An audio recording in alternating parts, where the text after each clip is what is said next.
Hi, hello, and welcome back to the Thought Cloud podcast.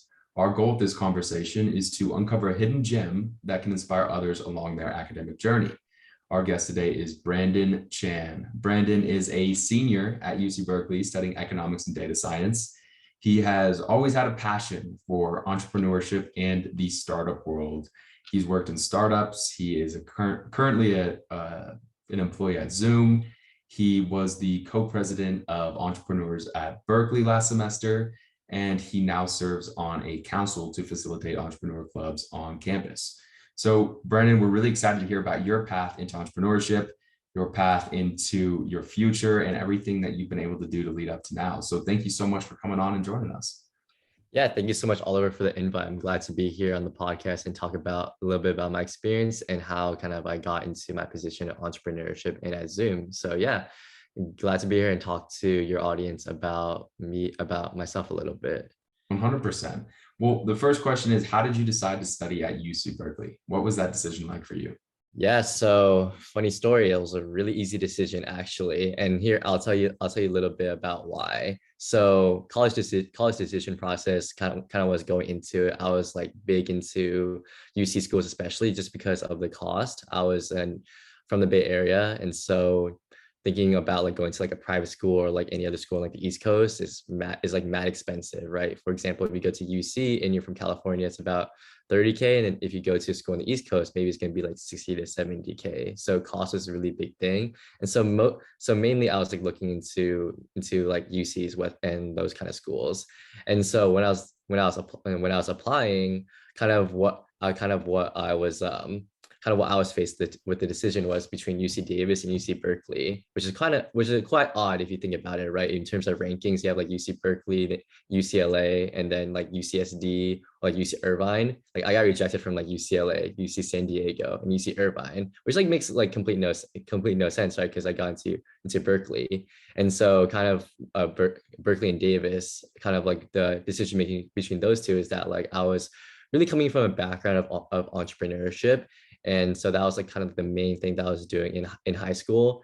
And kind of a little bit background of that was that I was not like the best kid growing up. I wasn't really stellar. I didn't really get like the best of grades. Like in fact, like I was behind in math for for all my life. So I was like mostly just like an entrepreneurship kid.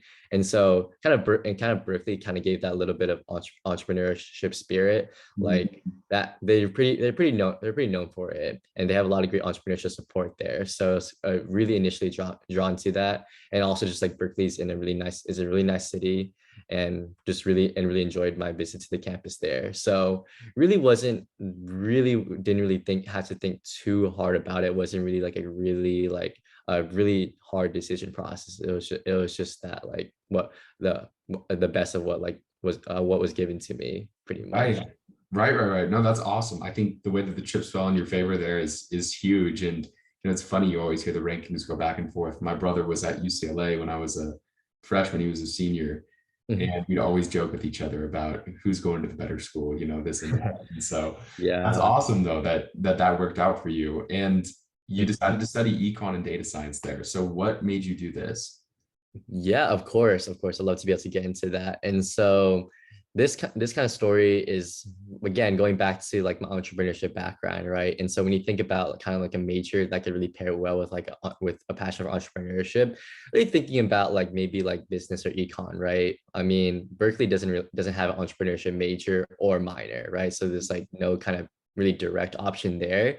And so with Berkeley, it's pretty unique because you have to kind of get into your major. You get into the school, but then it doesn't mean you get a major, right? So for instance, if you want to do CS at Berkeley, you actually have to like take a few classes and get a 3.3 GPA to get the CS major, which is actually a lot harder than people think.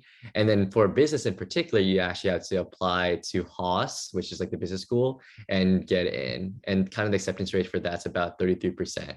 So you're essentially applying to Berkeley, getting in, and then you're just like, okay, now I have to apply for my major within Right. Berkeley. It's just like it's like base, and for business in particular, when you apply to Haas, you're basically applying to college all over again. You have to submit your resume, submit your GPA, and then possibly do an interview, and then also write supplemental essays. You're basically doing the same thing over and over again, except now you're competing against other Berkeley students, which is like crazy talented pool, right? Like 33% like might seem like a high acceptance rate, like compared to like other colleges, but like 33% of like Berkeley students, like it's already like already vetted like the whole entire like nation of kids into Berkeley, and then you're re-vetting them for a business school. It's insane. It's insanely competitive. And so in my scenario, I did not get into Haas, which is with the business school. So I was not able to major in business. So instead, I majored in economics, which is the usual backup.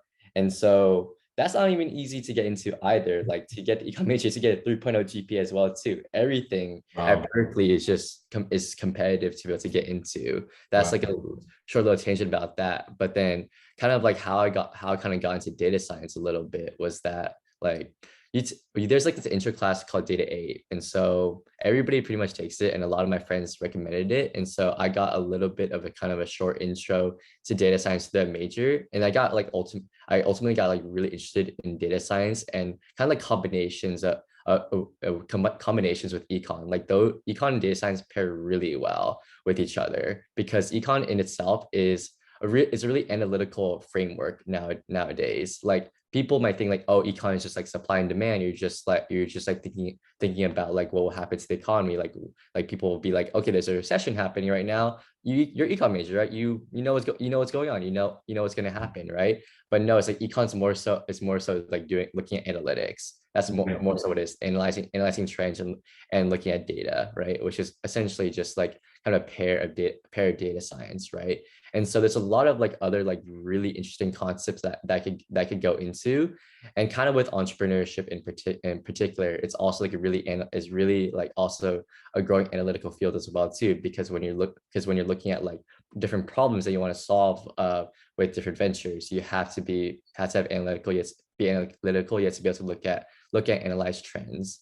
And so that's kind of like a little bit of how I got into the major, and like how I got interested. But to be honest, it was just that I was really into business, and I got rejected by the business school. And so that's just a little bit of a tidbit about like, okay, like I like might seem like I have all these successes, but it's actually just like actually like what resulted from like getting rejected from a school, right? Right.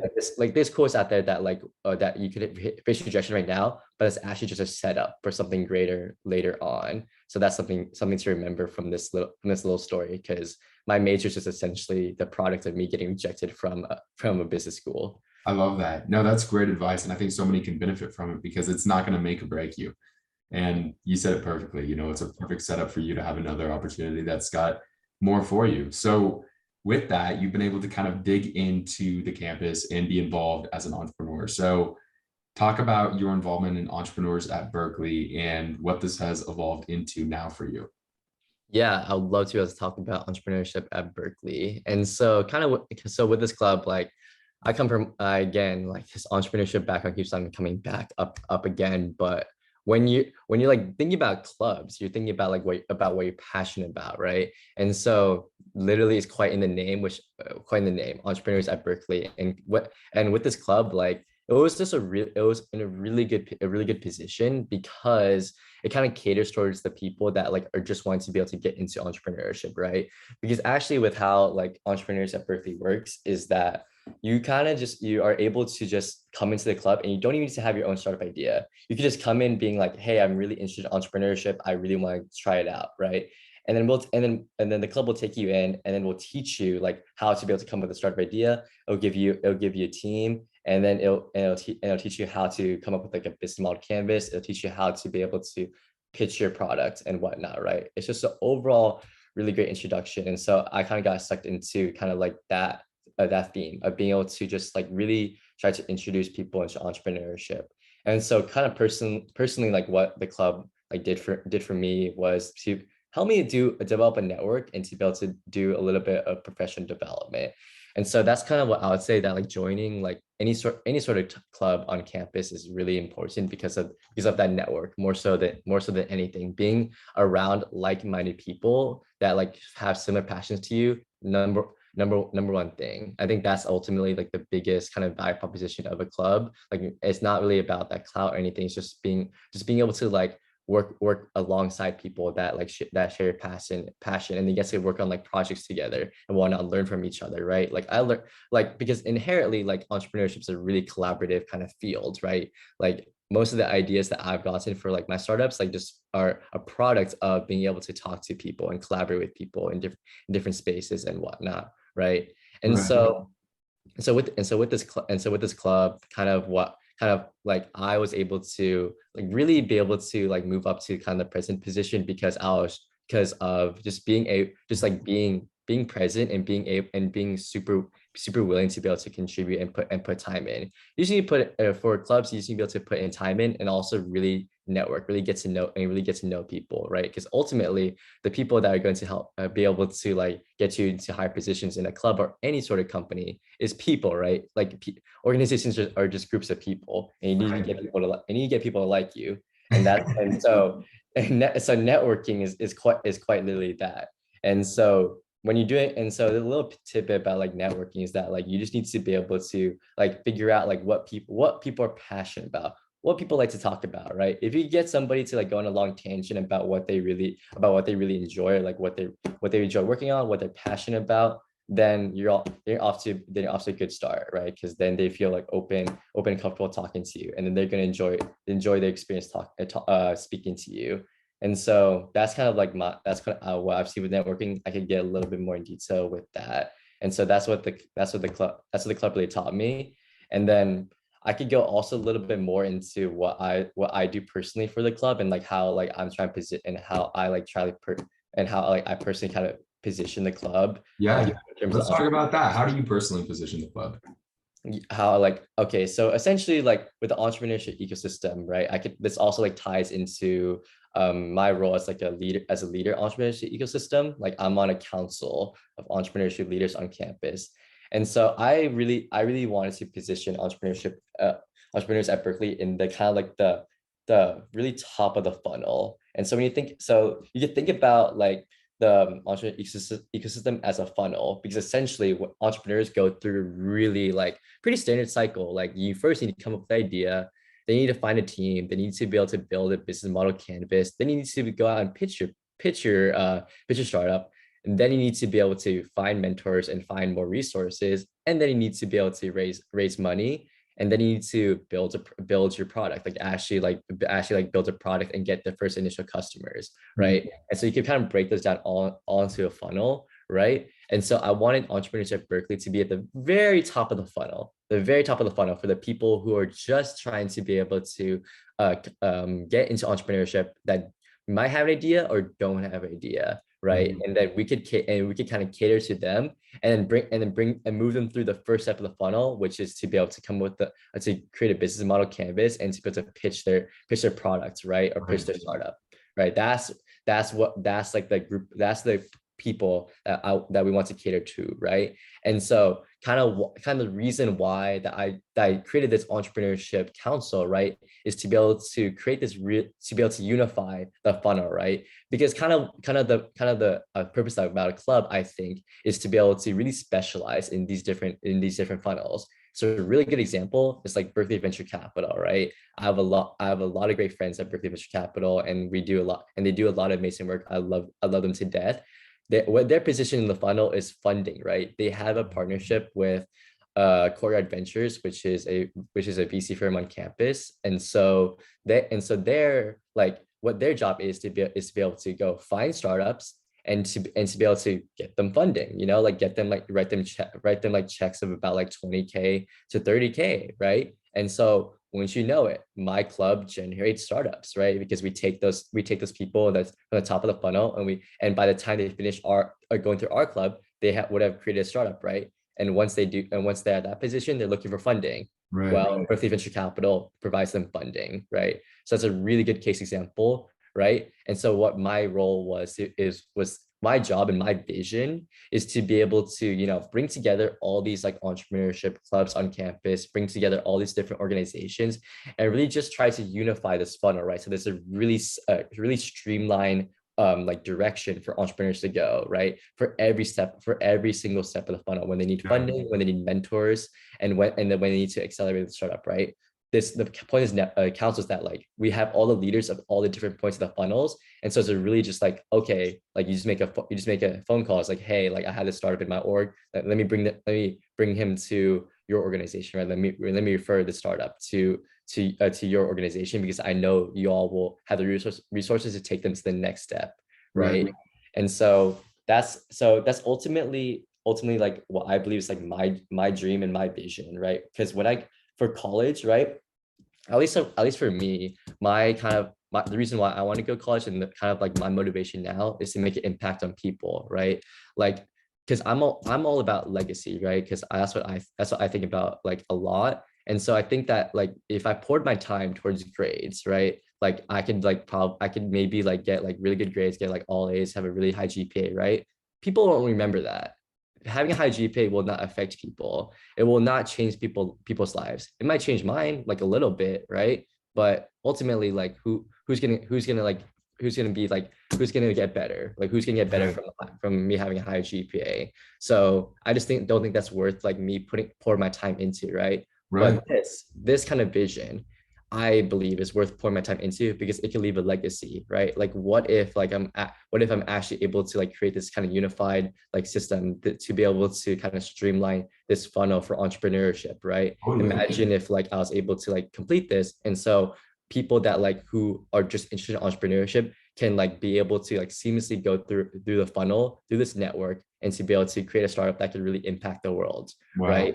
That would be a legacy that I would want to be able to imprint on UC Berkeley, right? And people might not know it, right? People will know like, oh, the startup like that comes out of this fund, right? That'll be like on the news, right? Like my like project might not be on the news, right? But at least like I know in like my heart that I created this system that produced like all these entrepreneurs that coming out and changing the world, right? Yeah. That's so for all you watching the podcast, right? Like that kind of you should also think about that legacy, right? Because GPA really does matter, but like helping people and being able to like help them like change the world, and to be able to provide that kind of mentorship and support for people, I just think that like you should also consider that as for something to put your time into when you're in college. I think that's wonderful advice. I really love the way you put that. And it's hard to kind of, lose hold of the idea that, oh, GPA is everything, and think about how you can impart some sort of impact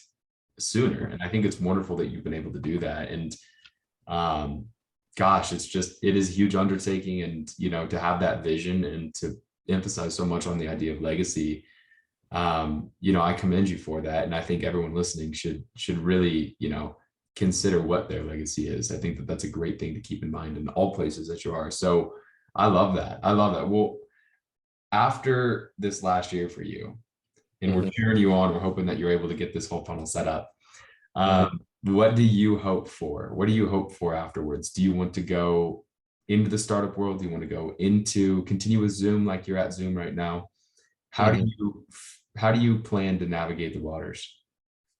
Yeah, that's a really great question. And so to be honest, like I'm not quite sure. Like the future is always changing, and I'm like really open to it. I'm not like the type of person that needs a plan, right? I'm a pretty Right. spontaneous person, so I could really go with the flow. But I mean, I still have like some sort of like vision like going forward, and somewhere in that vision is creating my own startup, right? Like I'm like that's something that I want to be able to do, right? And that's kind of like the legacy piece, right? That's kind of what I'm all about, right? Like at Berkeley, like how I wanted to be able to leave a legacy was this kind of was a unified system to be able to propel entrepreneurs to the next level, right?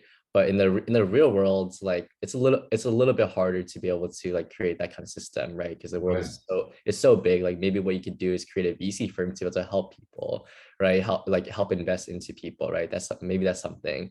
But I think that for me, like kind of like coming from my background, like being able to like from the network that I built at Berkeley, and kind of the education that I've gotten, I think that the best way that I can leave a legacy on the world is to create my own startup, right?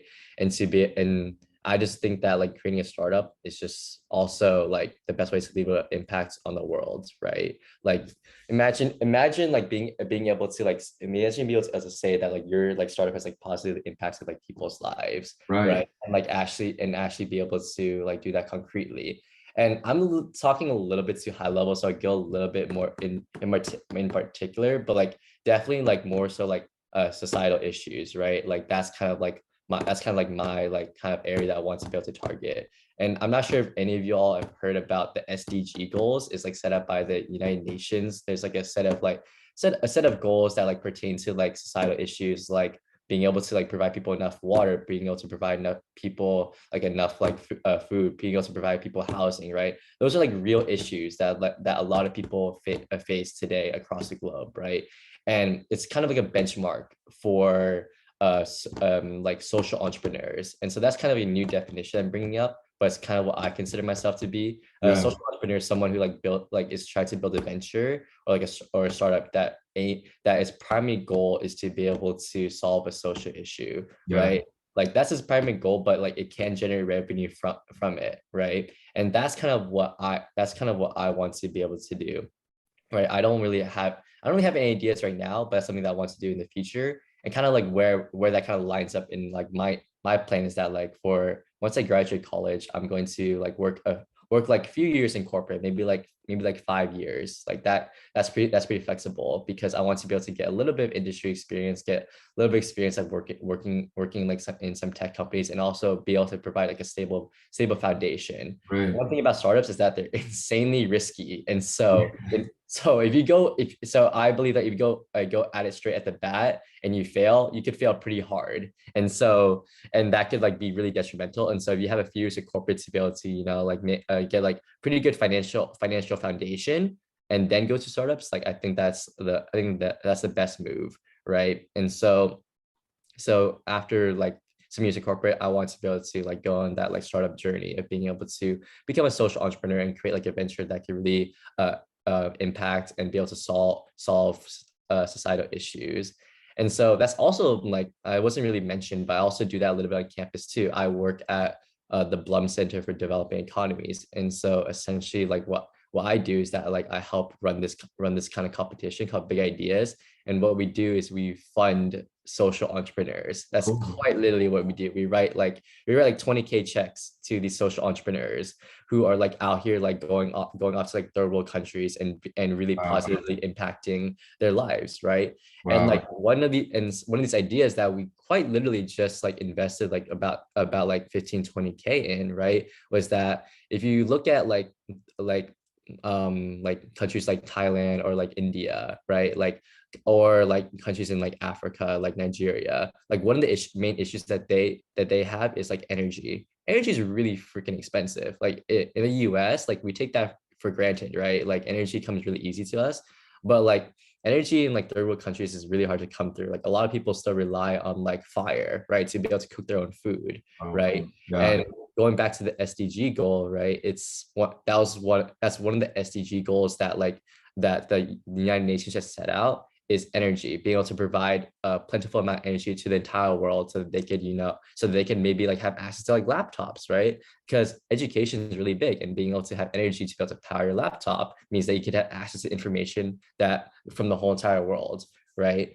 And so going back to what this venture that we just kind of funded was that like how they envision like to be able to generate energy is that they created this kind of product that that is able to kind of pair with this very particular environment. And so I need to talk about this environment first, but in all these third world countries, what's very common is a marketplace, right? You have a marketplace with bustling amount of people, like 50,000, 100,000 people walking across this marketplace every day to buy their food, right? And so you can pretty much guarantee that this marketplace is going to be 50 that many people there. And so that's a lot of footsteps, right? And so the startup that we just funded is creating this product that is like literally is like underneath the floor of these marketplaces. And as these people are walking, that generates energy. Wow. So and so if you have like, yeah, they had calculation for this, but I don't remember. If you had like 1,000 people walking on this floor like in a day, like you're going to generate so much energy that's able Oh to like my power goodness. the city, right? Like that's the kind of ventures that like blows my mind, and that's the kind of That's stuff that I like to be able to that I like to be able to help invest in, like and help mentor them in, and something that I want to be able to do in the future, right? Like just imagine the possibilities that wow. just that they didn't even have to like work for it. They're just like going on with their daily lives, and that generates energy for the city, right? Like Right. how mind blowing is that, It's right? unbelievable. Like that would be able to positively impact people's lives, right? And that again is like going back to this legacy, just something that really like is embedded in my head, like being able to like people's lives will be changed, like if they're able to be able to get actually have sustainable energy to be able to go on laptops, get education, and to be able to like put food on the table, right? Definitely.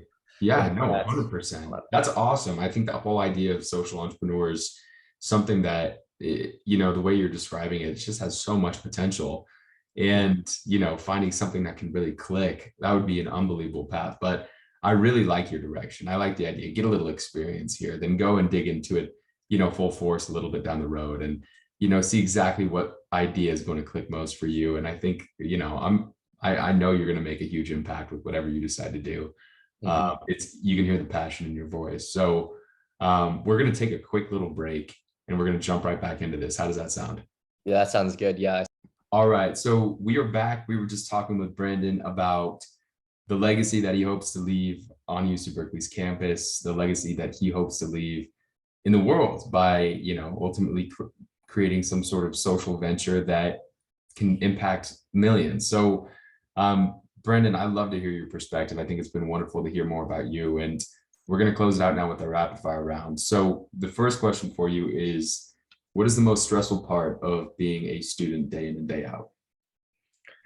Ooh, time management, definitely. Time management. It's so stressful. Like you have to be able to balance classes and be able to balance clubs, be able to balance like having fun, balance sleep, like all that kind of stuff. Like boils down to time management, and so just trying to be able to juggle all of them and make sure you have time to be able to like fit in meals, fit in that sleep, fit in social activities. It stresses me out every single day. Oh my goodness.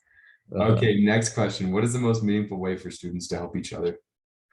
The most meaningful way for students to help each other is just be open to mentorship, be open to be able to like take time out of your day to be able to like talk to them about like career and whatnot, right? Because I guess like what I call it is like coffee chats, right? Being able to like coffee chat people about about career or like aspirations and whatnot, right? Just being open to that. Like anytime like anybody like ask me for a coffee chat, I'm always happy to be able to talk to them and to be able to give them kind of like my advice, right? And just that kind of like mentorship cycle, right? It just of like just you receive mentorship and now you're giving back mentorship. So I would say that's the most meaningful way students can just help, just being open to talking about your experiences. I love that. I love that. What would you say your biggest hope is to accomplish during your time on Earth? Time biggest hope, yeah, it's twofold. I have to be completely honest. Like yeah, like it's gonna biggest hope is to be able to create a social venture. I talked about that before, but also just to like have a really strong family, right? And I love that. to be able to just like create just like also like have a really good relationship with my kids, right? Like if you ask like all these like, successful people, right? Like oh like what like if like what are you gonna do to spend your time now that you're successful, and they're just like oh I'm gonna spend more time with my kids, I'm spend more time with my family, right? Like that's the kind of thing that keeps you grounded, right? Because like you're definitely trying to be able to like trying to be able to change the world and whatnot, right? But sometimes your world is just your family. That's what can just boil down to. I love that. That is such a genuine answer. Next question for you. What is your top piece of advice for those who are early in their educational journey? Yeah, just don't be afraid to reach out. That's literally it. Like you could just send like cold messages, send a request to go be able to talk to people, right? Like the kind of like the beauty of being young and being inexperienced is that people want to help you. And that's Yeah. something that I don't think of ultimately enough people realize, right? Is that they might be like they might be like shied away by just like, okay, these people are like super accomplished and whatnot, right? Like they must not have time to talk to me. But we all like kind of started at that like point where we're early in our educational journey, right? Like we know how it feels, right? And we like reached out to people and like they took the time out to be able to talk to us, right? And so that's just something that I just think is super important, being able to talk to people that like are in industries that like you're interested in, people that are like doing like research at school that you really find interesting, right? Just go out and just reach out to people, to them. Don't be afraid. And you will like face rejection ultimately, but ultimately again, like I've brought it up again, rejection is just a setup for something else. And so that's something to just never forget. I love that. I love that. Well, Brendan, it's been so great talking to you, hearing about your story, hearing all your wisdom that you can share. Where can people follow you, the work you're doing, and learn more about your path? Yeah, so you could I'm not really too active on Instagram, but you could go on my LinkedIn. Just Brandon Chan on LinkedIn. I'll definitely be following like my journey at Zoom, and then also be talking a little bit about entrepreneurship as well too. And then if you're at Berkeley, you'll be able to find me at like at entrepreneurship events, because I kind of go to all of them pretty much. So I'm like just that entrepreneurship guy, that entrepreneurship nerd. So you can find me there as well. I love it. Well, it's been such a pleasure having you on. Thank you so, so much. Yeah, of course. Thank you so much for bringing me here, Oliver. And yeah, it was really great talking to you about my experiences.